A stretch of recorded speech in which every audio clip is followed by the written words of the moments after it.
সাকিব আল হাসানের সঙ্গে আবারও বাংলাদেশের জাতীয় দলে ফিরছেন আফিফ হোসেন ধ্রুব। পাকিস্তানের সঙ্গে সিরিজে দলের সঙ্গে যুক্ত হতে পারেন আফিফ।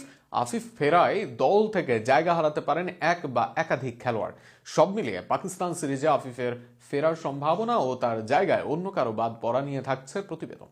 মার্চে পাকিস্তানের বিপক্ষে সিরিজের জন্য গুঞ্জন আছে সাকিব আল হাসানের দলে ফেরার। এ সময় দলে ফেরার দৌড়ে আছেন আরও এক তারকা ক্রিকেটার। মার্চে পাকিস্তানের বিপক্ষে বাংলাদেশ দলের প্রত্যাবর্তন হতে পারে আফিফ হোসেন ধ্রুবর। বেশ কয়েকদিন ধরেই দেশের ক্রিকেটে ধারাবাহিক নাম আফিফ হোসেন। এনসিএল এর আগে সুযোগে পেয়েছিলেন নর্থ অ্যান্ড টি-20-তে, সেখানে ছিলেন ধারাবাহিক। এরপর আফিফ হোসেন সুযোগ পান এনসিএল এ, সেখানেও মেলে ধরেন নিজেকে। এনসিএল এর পর বিপিএল এ খেলেন আফিফ, সে আসরেও নিজেকে মেলে ধরার দেন ইঙ্গিত। তবে আফিফ আসল কাজটা করেন এবার ওডিআই ম্যাচে। পাকিস্তানের বিপক্ষে সিরিজের আগে বিএসএল এর ম্যাচ, আর সেখানে আফিফ মাঠে নামেন সেন্ট্রাল জোনের বিপক্ষে, যেখানে রিপন, আবু হায়দার, রকিবুল মুসাদ্দেকদের বোলিং লাইন আপের বিপরীতে শতক হাঁকান আফিফ হোসেন ধ্রুব।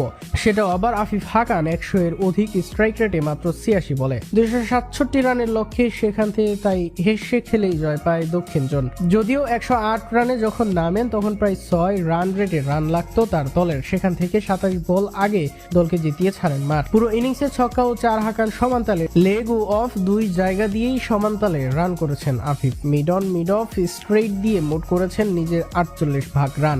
পেস ও স্পিন দুই জায়গায় তার স্ট্রাইক রেট ছিল 100 এর অধিক। অর্থাৎ সাবলীল এক ইনিংস খেলে আবারও নিজেকে জানান দিচ্ছেন আফিফ হোসেন ধ্রুব। সামনের কয়েক ম্যাচে নিজেকে মেলে ধরতে পারলে পাকিস্তান সিরিজেই আসতে পারে আফিফের ডাক।